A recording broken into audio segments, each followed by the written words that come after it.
Os costumes que nós seguimos, que são, vamos dizer, a base dos julgamentos que nós fazemos sobre os fatos, todos têm uma origem.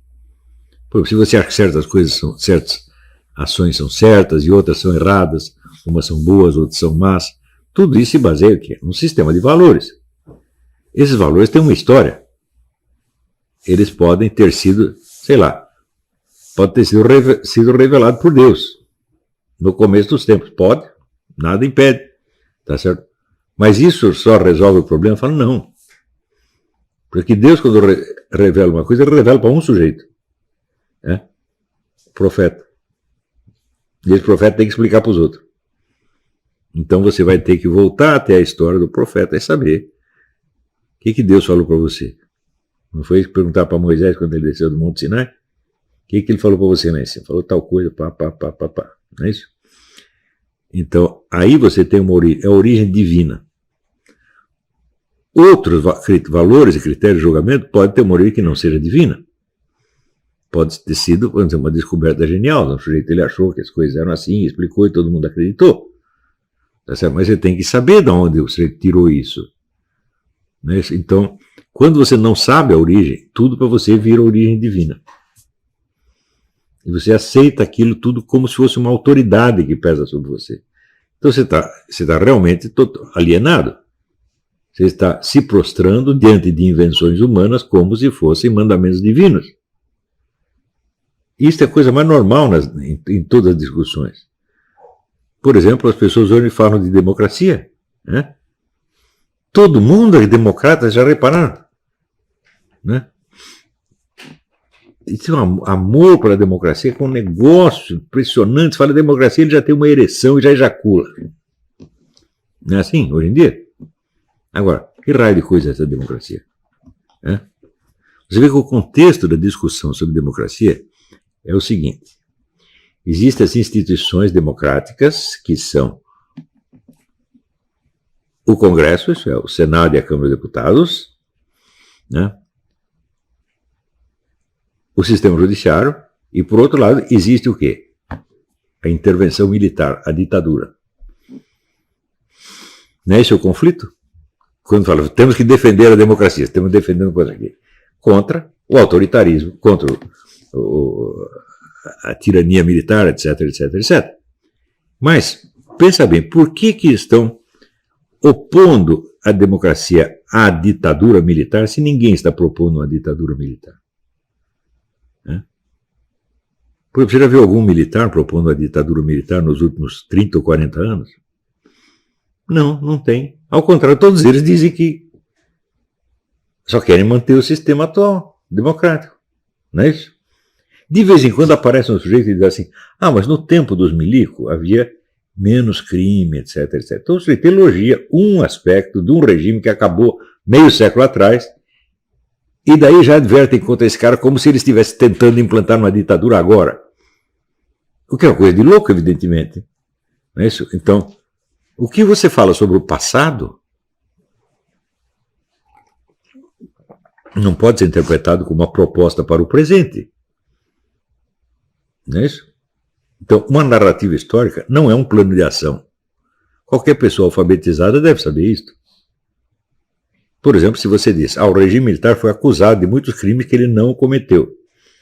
Ou seja, ele não cometeu todos os crimes dos quais ele é acusado, cometeu só alguns. Não seria justo você tentar distinguir os que ele cometeu dos que ele não cometeu, do que lhe foram atribuídos indevidamente? É a coisa mais justa. É você fazer a narrativa histórica justa, correta, científica, não é isso? Mas se alguém faz isso, ele imediatamente é acusado de querer restaurar a ditadura militar. Não é um negócio incrível? Então, mas isso é evidentemente absurdo. Vamos supor que a reputação que você está querendo limpar historicamente é de alguém da esquerda. Por exemplo, eu já disse 1000 vezes, né? Joseph Stalin foi o maior estrategista de todos os tempos. E, em segundo lugar, ele de fato criou uma potência econômica e militar notável. Quer dizer, eu estou defendendo o stalinismo, querendo a volta do stalinismo? Não, eu estou falando do passado. Estou tentando fazer uma narrativa justa do passado, tá certo? Mas eu acho que hoje em dia nem essa distinção as pessoas pegam mais. Porque elas vão pelo quê? Pela impressão sentimental, pela impressão emocional do valor que está subentendido. Dá a impressão que tudo aquilo que você fala a favor de algo expressa o quê? Um plano de ação política. Hã? Mas essa impressão é verdadeira? Claro que não, essa impressão é totalmente psicótica. Hã? Então, o que acontece é o seguinte, no Brasil não há nenhuma oposição, nenhum conflito entre propostas democráticas e propostas ditatoriais. Nenhuma. Não tem ninguém propondo uma ditadura. Até os caras, aquele grupo intervencionista, né, que é pouquíssimas pessoas, né, quando falam de intervenção militar, eles falam no sentido de restaurar uma democracia, uma coisa assim. Ninguém está propondo um regime militar. Mas se ninguém está propondo um regime militar, por que defender a democracia contra a ditadura? Por que todo mundo tem que mostrar, eu sou democrata, eu defendo as instituições democráticas, etc, etc. Não acontece isso. Todo mundo que fala, já abriu a boca, já está lá a democracia. Não é isso? A democracia e o Estado de Direito. É o senhor, o Arruinaldo, Estado de Direito, Azevedo. Não é isso? O Kim, democracia, Catacoquinho. Né? Então, qualquer piadinha que se faça, né, a respeito já vira uma ameaça de um plano político. Né? O Bolsonaro, às vezes, fez algumas piadinhas, né, a respeito de matar bandidos, essa coisa toda. Pronto, já vira um plano político de tomar o poder e matar todo mundo. Né? Não é isso? Então, é claro que é discussão psicótica. Né? E levar a sério uma pessoa que faz isso, você só desvaloriza você mesmo. Você está se expondo a uma coisa humilhante. Mas, volta à pergunta. Se não há, no momento, nenhum plano de ditadura militar, pelo menos defendido abertamente, ou mesmo em segredo, por que defender a democracia contra isso? Hã? Ora, qual é realmente o risco? Qual é o perigo do qual estão se defendendo? O que nós vemos é o seguinte, é que não existe um conflito entre as instituições democráticas e uma proposta ditatorial. Não tem proposta ditatorial. Mas o que existe é um conflito entre as instituições democráticas e o povo. Praticamente tudo que o povo quer, o Senado, a Câmara e o STF não querem. Eles querem hoje mesmo. O Bolsonaro tinha feito um decreto flexibilizando a posse de armas, obedecendo, portanto, a uma decisão popular num plebiscito de anos atrás. O Senado já cortou. Ou seja, as instituições democráticas estão repletas de pessoas que estão contra o povo. Então a briga não é entre democracia e ditadura, é contra dois conceitos de democracia. Uma democracia elitista, em que tudo está na mão da classe dominante, e uma democracia popular plebiscitária, onde o povo decide. Mas acontece que o conceito de democracia, se não é o governo do povo, é o quê? É só porque você tem, só porque os caras foram eleitos, uma vez depois de eleitos, eles não têm nenhuma satisfação a dar aos seus eleitores. Só tem a satisfação de dar depois de 4 anos. Durante esse tempo o povo não precisa nem saber o que ele está fazendo. Claro que isso é uma ditadura. É uma oligarquia. Uma ditadura oligárquica. Você tem as excelências, as pessoas importantes, e elas mandam. Então, a briga não é entre democracia e ditadura. É entre a democracia oligárquica, o conceito oligárquico da democracia, e o conceito substantivo da democracia.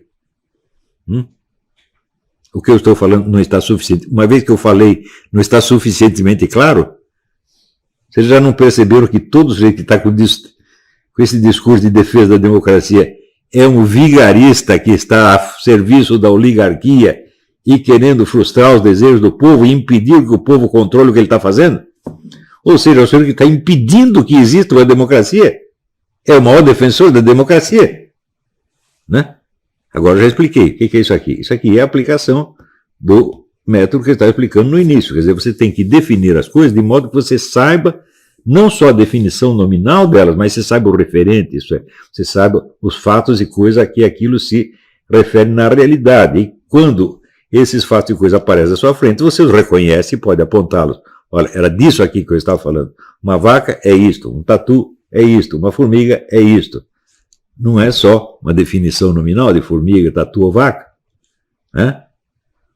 Ora, como nós podemos aceitar que nosso destino será decidido por pessoas que não sabem sequer definir os termos que estão usando, gente? Né? E que acreditam que estão defendendo a democracia contra uma ditadura quando estão defendendo uma oligarquia contra o povo. Vamos supor que o sujeito fosse um oligarca sincero, que acredita que o povo tem que calar a boca e que quem tem que decidir é a aristocracia. Então ele deveria defender isso sinceramente. Eu acho que não é uma ideia indecente, você pode ser defendido, claro, você acredita nisso, você tem que ter a classe dominante, que são as pessoas mais inteligentes, mais capazes, tem que mandar nos outros. Você vê quantas vezes o Jordan Peterson não defendeu essa ideia. Não em termos radicais, mas ele era normal, os mais inteligentes mandam os menos inteligentes, os mais capazes mandam os menos capazes. Então, a oligarquia poderia ser defendida nestes termos, mas acontece que o que nós temos é uma oligarquia sem aristocracia.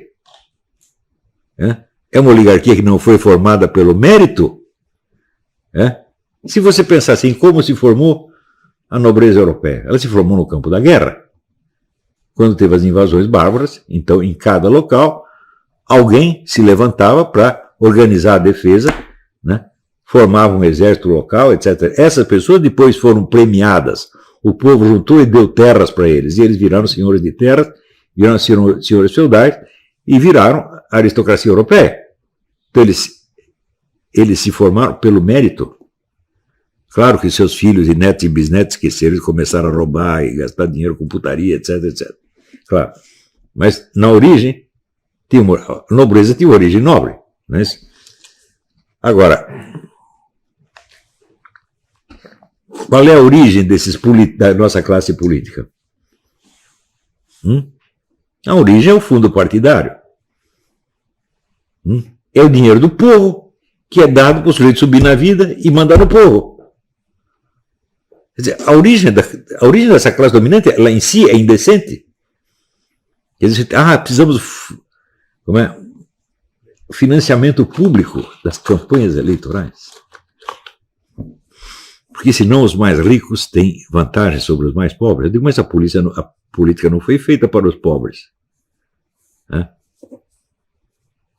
Quer dizer, o sujeito pobre que sobe na política, ele, quase que, com certeza, ele vai roubar. Porque ele viu a política como meio de ascensão social. Não é isso? Esse sujeito é um milionário, então ele entra na política, é o serviço que ele está prestando. Não é isso? Provavelmente vai perder dinheiro com isso.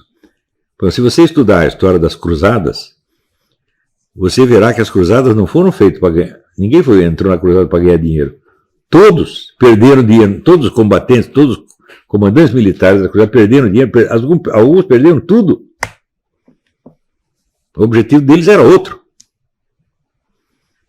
Agora, você quer democratizar a chance do sujeito ser deputado ou senador? Você está brincando comigo?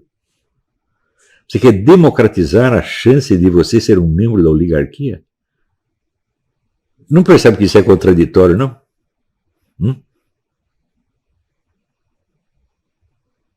Quer dizer, você quer democratizar